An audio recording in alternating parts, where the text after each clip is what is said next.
la biografía resumida de Pedro Pablo Rubens. En este video veremos la biografía de Rubens, el artista flamenco del movimiento barroco más famoso de toda la historia del arte.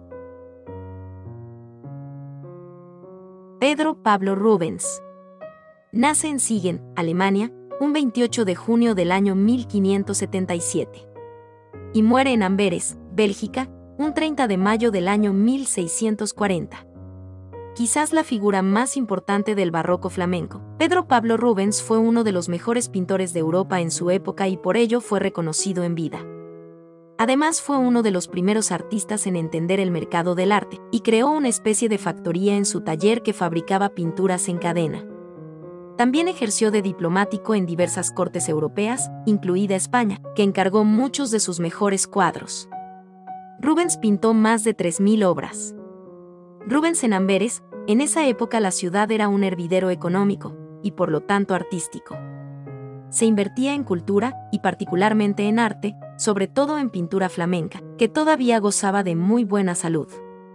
Pero también eran tiempos de convulsiones políticas y religiosas, pues no todos aceptaban ser súbditos de la católica España.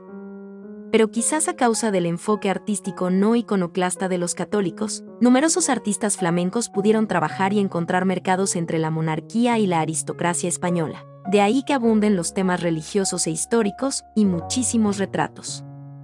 Bajo este cobijo fue ascendiendo puestos el talentoso, ambicioso y muy católico Rubens. Inspirado por Holbein y Alberto Durero, viajó a Italia en 1600 y obtuvo el cargo de pintor de la corte del duque de Mantua, además de descubrir a los clásicos Tiziano y Tintoretto, pero sobre todo descubrió a un nuevo y revolucionario pintor, Caravaggio, que lo encaminaría por las salomónicas sendas del barroco. Ahí empieza a adoptar lo que ya se convertiría en su estilo, sensualidad y colorido, y un dinamismo hasta ahora nunca visto. En España, por una misión diplomática, consigue nuevos y poderosos clientes. Felipe IV se enamora de su arte y prácticamente lo secuestra para que pinte a las especies que pululaban por la corte. Con el tiempo, ya reconocido como el Homero de la pintura, conocerá al otro grande del barroco, Velázquez, con el que entabla amistad.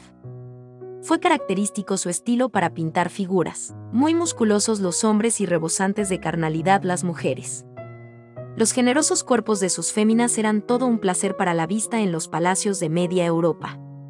Y es que los modelos de belleza pueden cambiar en cuestión de años y no había nada más sexy en la Europa de esa época que unos buenos michelines.